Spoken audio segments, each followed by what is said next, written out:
let's say receipt of the form 6 15వ తారీఖు April 15వ తారీఖు లాస్ట్ డేట్గా నిర్ణయం చేసిన తర్వాత దెన్ 15వ తారీఖు వచ్చినటువంటి ఏవైతే ఫామ్ 6 అవన్నీ కూడా మనం ప్రాసెస్ చేసి డిస్పోజ్ చేసిన తర్వాత మన ఈరోజు మనకు ఉన్నటువంటి ఎలక్టర్స్ 16,34,122 మంది ఎలక్టర్స్ మనం ఫైనల్ జిల్లాలో ఉన్నటువంటి ఎలక్టర్స్గా మనం చేయడం జరిగింది.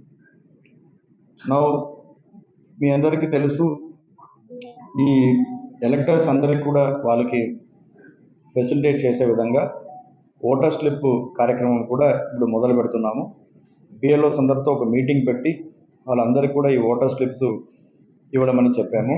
దాంతోపాటు ఈసారి we are going to give a voter guide, అంటే ఓటర్కి ఇంకా కొంచెం వివరాలు, వాళ్ళ ఓటు ఫస్ట్ ఏ రకంగా వాళ్ళు వినియోగం చేసుకోవాలి, ఇవన్నీ కూడా దాని ఇచ్చే వాళ్ళకు గైడ్ కూడా మనం ఈసారి ఇస్తా ఉన్నాం.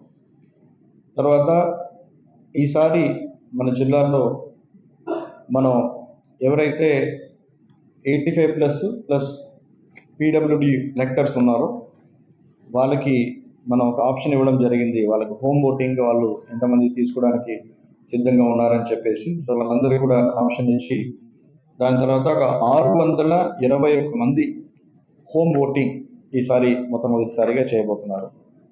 Because it's first time they going to do it అనమాట, హోమ్ ఓటింగ్. సో వాళ్ళకి కావాల్సిన టీమ్స్ కూడా మనం వేయడం జరిగింది. సో వాళ్ళ ఇంటికి వెళ్ళి ఆ హోమ్ ఓటింగ్ ప్రక్రియని వాళ్ళు పూర్తి చేస్తారు. Now this is the regarding the election and the electors and the home voting అనమాట. When coming to the